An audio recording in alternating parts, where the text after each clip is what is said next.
आता स्थानिक स्वराज्य संस्थांच्या निवडणुकीमध्ये नेत्यांनी नगराध्यक्षपदाची तिकीटं घरातच ठेवून घेतली आहेत। त्यामुळे कार्यकर्त्यांची म्हणवली जाणारी ही निवडणूक नेत्यांची मक्तेदारी झाली आहे। परिणामी कार्यकर्त्यांनी सतरंजाच उचलायच्या का असा प्रश्न आता विचारला जातोय आणि या सगळ्या घडामोडींच्या पार्श्वभूमीवर पंतप्रधान नरेंद्र मोदींच्या जुन्या वक्तव्याची आठवण करून देण्याची वेळ आली आहे। परिवारवाद जैसी चुनौतियों से भी सावधान रहने की जरूरत है। ये परिवारवाद ही है जो राजनीति ही नहीं बल्कि हर क्षेत्र में प्रतिभाओं का गला गोंदता है। पंतप्रधान नरेंद्र मोदींनी अनेकदा घराणेशाहीवर कठोर प्रहार केले।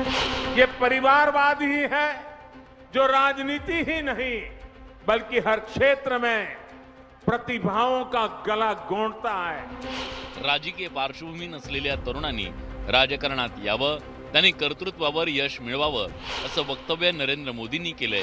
मात्र सामान्य कुटुंबातून आलेल्या कार्यकर्त्यांना स्थानिक स्वराज्य संस्थेतही तिकीट मिळताना दिसत नाहीये। लोकसभा आणि विधानसभा निवडणुकीत नेत्याला निवडून आणण्यासाठी कार्यकर्ते मेहनत घेतात, मात्र आता खासदार, मंत्री आणि आमदारांनी नगराध्यक्षाची उमेदवारी सुद्धा त्यांच्याच घरात ठेवली आहे। जलसंपदा मंत्री गिरीश महाजनांनी त्यांच्या पत्नी साधना महाजन यांना जामनेरमधून उमेदवारी दिली आहे। खामगार नगर परिषदेत कामगार मंत्री आकाश फुंडकर यांनी त्यांच्या वहिनी अपर्णा फुंडकरांना तिकीट दिले आहे। पुसदच्या नगराध्यक्ष पदासाठी राज्यमंत्री इंद्रनील नाईकांनी त्यांच्या पत्नी मोहिनी नाईक यांना मैदानात उतरवले। राज्यमंत्री संजय सावकार यांनी भुसावळ नगरपालिकेच्या नगराध्यक्ष पदाच्या निवडणुकीची उमेदवारी त्यांच्या पत्नी रजनीश सावकार यांना दिली आहे।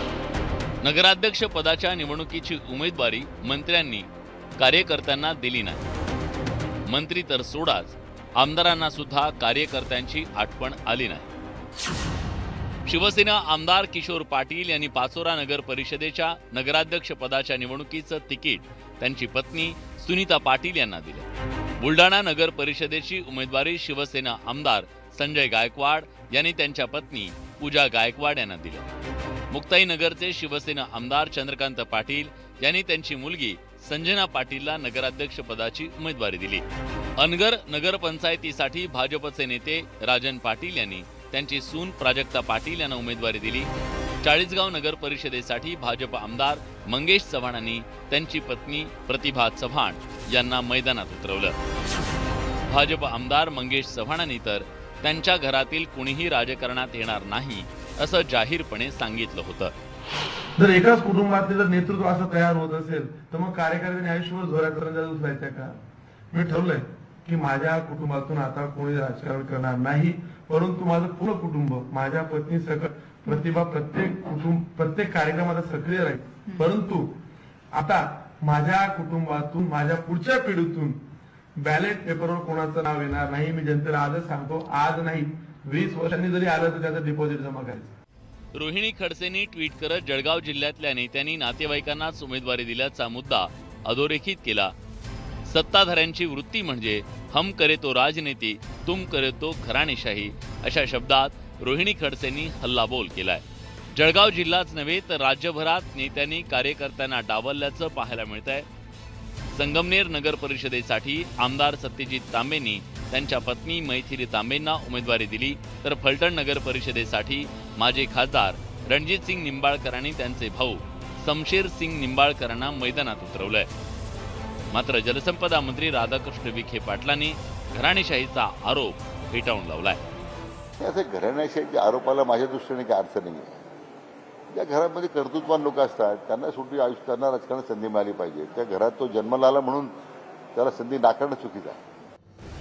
घराणेशाहीचा विषय राजकारणात नेहमी चर्चेत असतो, त्याचं कारणही तसंच आहे। कार्यकर्त्यांच्या जीवावरच नेत्यांचं राजकारण सुरू असतं।